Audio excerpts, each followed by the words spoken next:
Well, I just broke my freaking rule to not ever re-record a blog post like this. I was sitting here and I totally lost what I was saying for a while, and and ended up like adjusting myself and just sitting around, and I ended up stopping the recording, and now I'm redoing it. So when I first started doing these videos, I told myself I'm not going to re-record these, just like let kind of me shine through, so that no one thought I was like perfect, that I did lose my train of thought, and that that's just the way it is.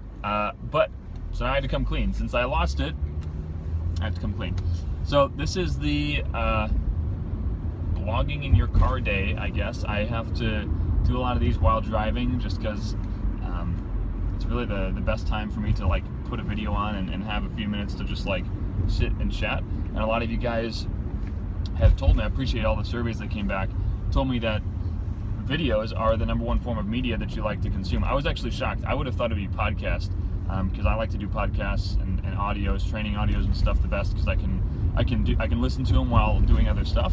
But that's why you run surveys. That's why you ask questions, because I would have picked the wrong one. I think it was 48% said video, 28% said blog or podcasting, and then like written emails and written blogs were much further down the list, which is hilarious, because my #1 thing I like to do is speak, like on a podcast.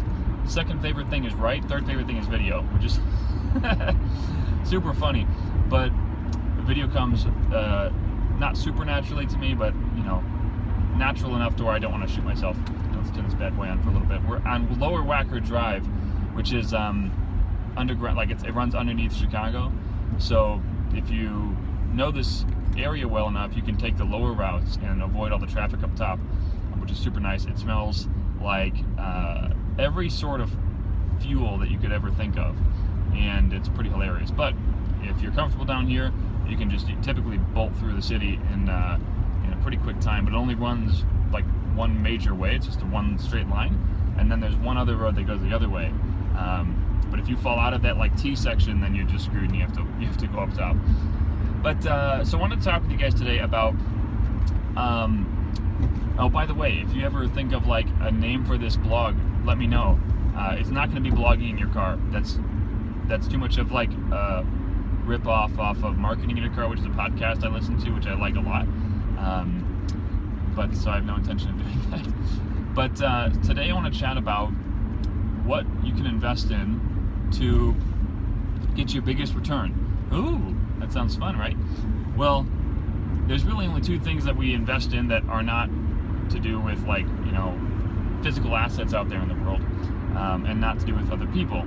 And I should say there's one thing, that's ourselves. We invest in ourselves, and that self produces opportunity and money to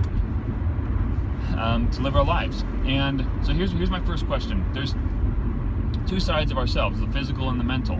One side can produce a lot of money, the mental.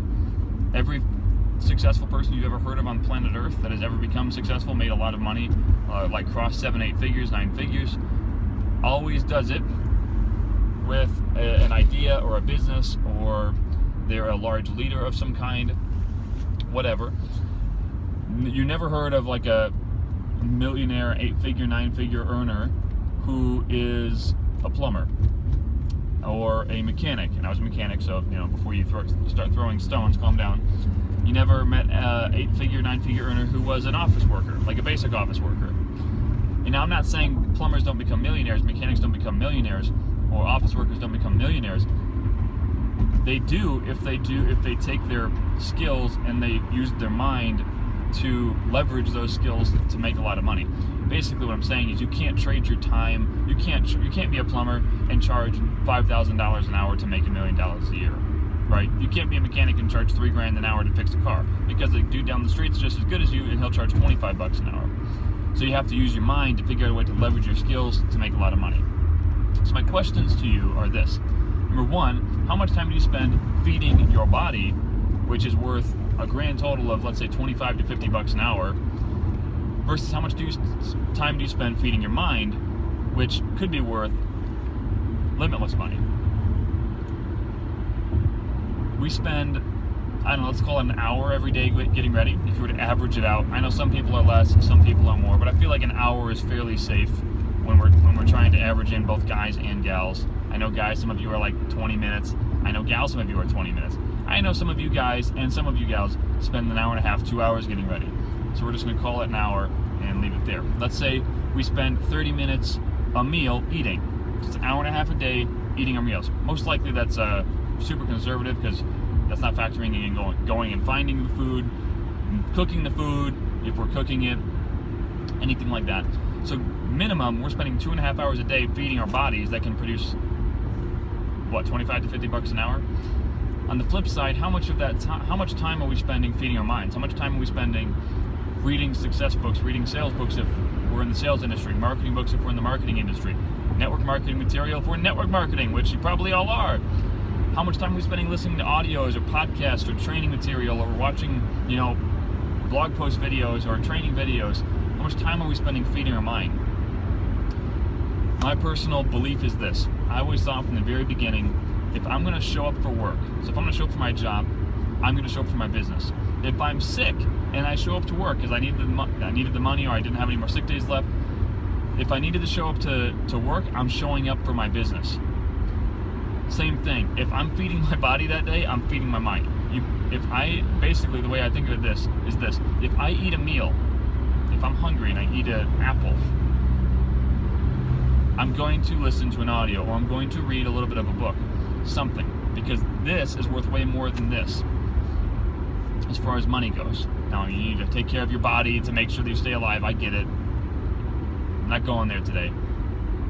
But the point is, if you're spending time feeding your body, make sure you feed your mind. With that, I'd love to keep on chatting, but there's a cop right in front of me, and you're totally not supposed to be like having a screen in front of you that looks like, I'm watching a video while I'm driving. So he's going super slow, so I've tried to stay in behind him for a little while, but I have to probably cut this off and not get pulled over. So with that, it's been a pleasure, and I'll talk to y'all soon. Thanks, guys.